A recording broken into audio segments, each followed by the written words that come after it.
Hello tout le monde, bienvenue sur cette nouvelle petite vidéo FAQ suite à mon voyage en Malaisie. J'ai eu pas mal de questions qui m'ont été posées sur les réseaux sociaux, des questions un petit peu de toutes sortes. Je me suis dit que j'allais les rassembler dans une vidéo pour vraiment répondre à toutes vos questions.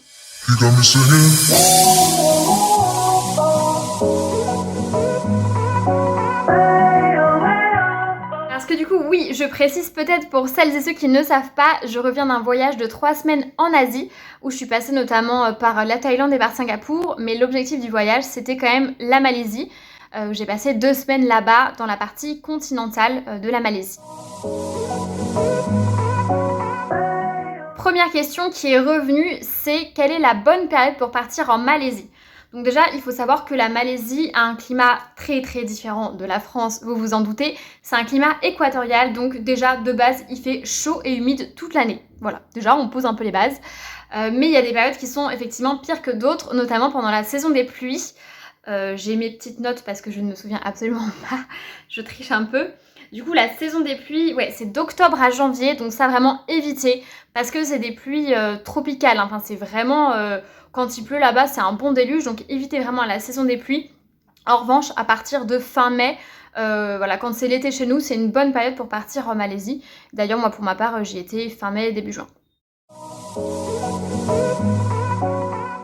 Est-ce que c'est facile de communiquer en Malaisie? Alors là-dessus, je vous avoue que j'étais très agréablement surprise. C'est pas mon premier voyage en Asie et parfois c'est vraiment très galère de se faire comprendre. Il n'y a pas toujours des gens qui parlent anglais. En Malaisie, vraiment bonne surprise, les gens parlent énormément anglais. Enfin, c'est étudié à l'école, hein, tout simplement. Donc vraiment hyper pratique et hyper simple de communiquer. Vraiment, ça c'était un gros plus pour la Malaisie parce que je peux vous dire que j'ai bien galéré en Thaïlande et dans d'autres pays. Parce que là, se faire comprendre, c'est pas le même délire. Donc Malaisie, ça c'est top. Si vous parlez anglais, vous pourrez vraiment facilement vous faire comprendre. Autre question qui revient souvent, c'est sur la question de la sécurité et encore plus pour les femmes, pour les voyageuses. Là-dessus, je vous rassure tout de suite, j'ai vraiment senti zéro insécurité en Malaisie.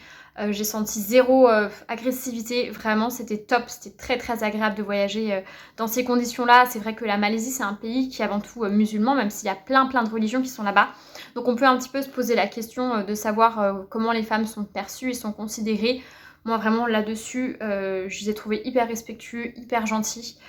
Donc là c'était top, enfin vraiment là zéro souci. Alors pour autant ne vous baladez pas seul de nuit en pleine ville avec un gros paquet de cash sur vous, hein, on est d'accord. Mais si vous avez un comportement un peu plus en sécurité, enfin voilà, si vous avez juste un comportement normal en fait, tout se passera super bien. Du coup, cette question rebondit un petit peu sur la question précédente, c'est pour ça que je les ai mises ensemble, l'impact de la religion musulmane. Donc effectivement, comme je disais juste avant, la Malaisie c'est avant tout un pays musulman, même si voilà, il y a plein de religions. Vraiment, la Malaisie c'est un carrefour culturel.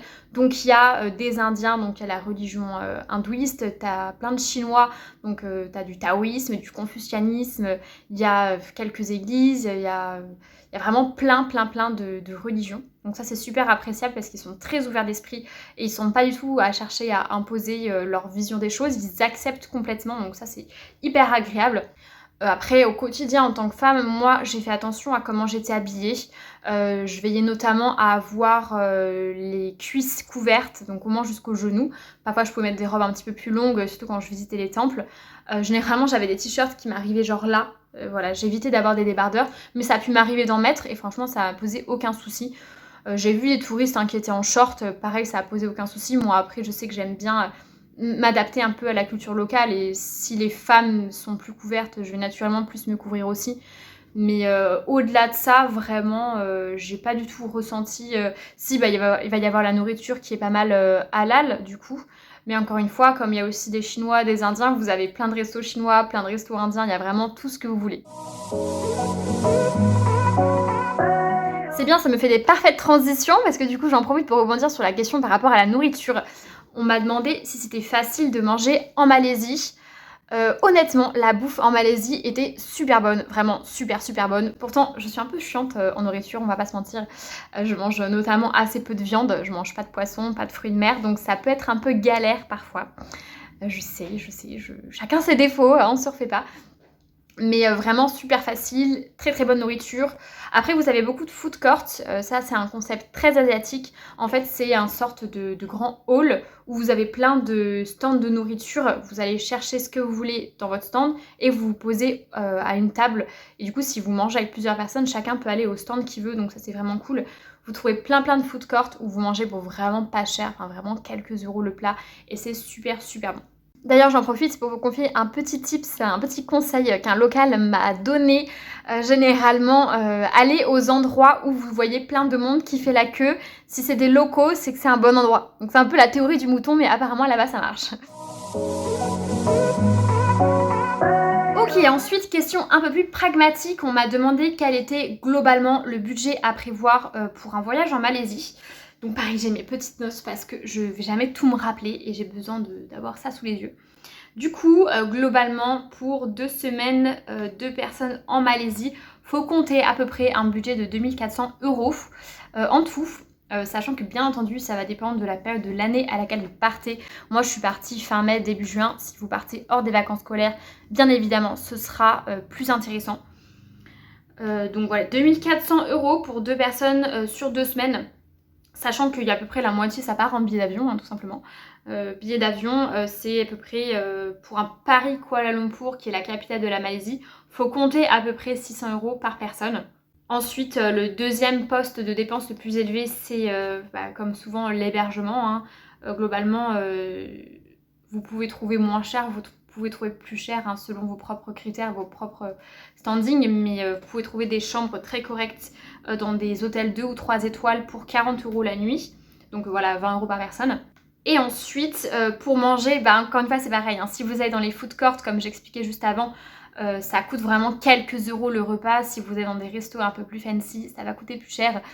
Aussi, comme c'est un pays musulman, il y a très peu d'alcool, donc si vous voulez un petit verre de vin ou une petite bière, il faudra peut-être aller dans un resto un peu plus coté et du coup un peu plus cher. Donc selon vos envies du moment, vous pouvez vous en sortir quand même pour un peu plus d'une dizaine d'euros de nourriture par personne et par jour, en mangeant vraiment bien, enfin en vous faisant plaisir quand même, mais en allant plutôt dans les food courts et les trucs un peu plus locaux. Et après, en termes de moyenne, pour le transport, ça va être dans les 6 € par personne et par jour. C'est vraiment une moyenne. Et ce qui va être activité et visite, 4 € par personne et par jour. Voilà, ça fait une bonne moyenne. Et globalement, on arrive à dans les 2400 €. Voilà, 2 personnes, 2 semaines.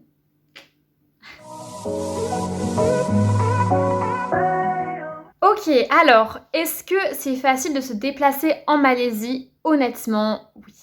Honnêtement, je vous recommande vivement de faire votre voyage en autotour, en fait, de louer votre propre voiture et de vous déplacer comme ça en mode road trip. Moi, je suis très road trip, j'adore. Je trouve ça tellement pratique, t'es indépendante, t'es autonome, tu fais vraiment les choses à ton rythme. Les routes sont clean, les gens conduisent bien, vraiment. Et pour l'Asie, j'étais très étonnée, genre ils klaxonnent pas beaucoup, ils doutent pas par la gauche, la droite, la bande d'arrêt d'urgence, tout ça. Non, ils sont hyper respectueux. Donc vraiment, conduire en Malaisie, c'est pas un souci. Alors petit détail quand même, ils conduisent de l'autre côté. Donc faut l'avoir en tête. Si vous n'avez pas l'habitude de conduire de l'autre côté, déjà prenez une automatique parce que je peux vous dire que passer les vitesses de la main gauche, c'est extrêmement galère. Donc prenez une automatique si vous avez le choix. Mais à part ce petit détail, on s'habitue assez rapidement à conduire de l'autre côté.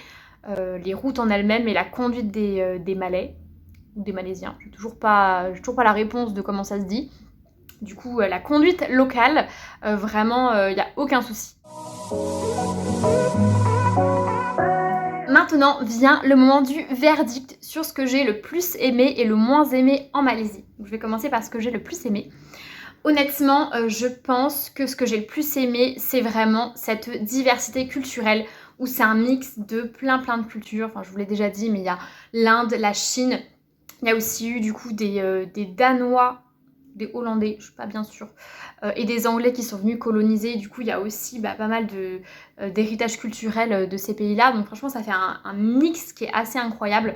Donc ça, je trouve ça top et ça se ressent vraiment, notamment dans l'île de Penang, que j'ai bien kiffé, et à Malacca, dans la ville du fameux détroit de Malacca. Vraiment là, on sent complètement la mixité, la diversité culturelle. Il y a aussi beaucoup de street art que je trouve super cool. Et pour vous dire, il y a des rues, ça j'adore, ça s'appelle les rues de l'harmonie. Et c'est les rues, en fait, vous pouvez avoir une mosquée, un temple hindou, un temple chinois. Et franchement, elles sont à 10 mètres l'une de l'autre. C'est la rue de l'harmonie, ça pose de problème à personne. Franchement, je trouve qu'on ferait bien de s'en inspirer un petit peu. Donc ça, c'est vraiment la partie que j'ai le plus kiffé en Malaisie. Ce que j'ai le moins aimé, c'est qu'il y a des trucs que j'ai trouvé un peu surcotés. Et en fait, c'est dommage. Bah, Malacca, c'est dans ce que j'ai plus aimé, ce que j'ai le moins aimé, c'est un peu bizarre, mais typiquement, Malacca, du coup, c'est à l'UNESCO parce qu'il y a des petits canaux avec des maisons, bah, style un peu danois, il me semble. Donc ça fait un mélange comme une Venise, mais en Asie. Et vraiment, pour cet héritage culturel, ça a été mis à l'UNESCO. Et en fait, c'est un peu traite, c'est un peu un cadeau empoisonné l'UNESCO parce que j'ai échangé avec un local qui expliquait que bah, depuis que ça a été mis à l'UNESCO, les prix ont complètement flambé dans l'immobilier. Enfin, littéralement, c'est devenu hors de prix en fait pour les locaux. Du coup, ce qui se passe, c'est qu'il n'y a que des riches investisseurs chinois notamment qui peuvent venir acheter à Malacca. Donc déjà, les locaux, bah, ils se font un peu avoir, quoi. Ils se font un peu perdre leur propre ville. Et en fait, pour rester dans les critères de l'UNESCO, ils doivent respecter vachement des critères. Par exemple, les façades des maisons ne peuvent pas changer ni rien. Sauf que, bah, évidemment, c'était des façades qui ont été faites il y a longtemps, il y a des décennies, peut-être même plus, j'en sais rien franchement.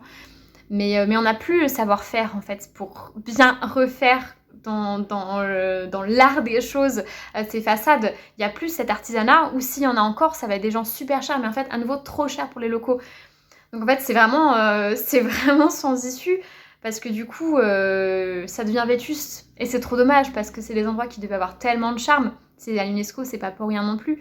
Mais en fait, voilà, ça a du charme, donc c'est à l'UNESCO, donc c'est cool, mais ça a fait flamber les prix. Et du coup, ça devient vétuste. Enfin, c'est trop dommage, et au final c'est un peu du gâchis. Donc ça, c'est ce que j'ai le moins aimé en Malaisie. Voilà pour cette petite vidéo, j'espère que ça t'a plu, j'espère que tu as trouvé ça intéressant. Effectivement, j'ai rassemblé les questions que j'ai vues le plus souvent suite à mon voyage en Malaisie. Si tu as d'autres questions et que tu pars en Malaisie, bah, n'hésite pas à les mettre en commentaire, j'y répondrai avec grand plaisir. Et puis n'hésite pas à me dire aussi si ce format de vidéo t'a plu. C'est la première fois que je fais un format façon FAQ. D'habitude quand je fais des voyages c'est beaucoup en mode vlog, j'adore documenter comme ça mes voyages, ça c'est super cool.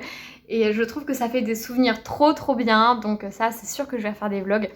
Et des FAQ, bah dites-moi si ça vous plaît en commentaire, si vous pensez que c'est utile, j'en ferai pareil avec grand plaisir. Et d'ici là je vous souhaite une bonne fin de journée, je vous dis à très bientôt. Ciao!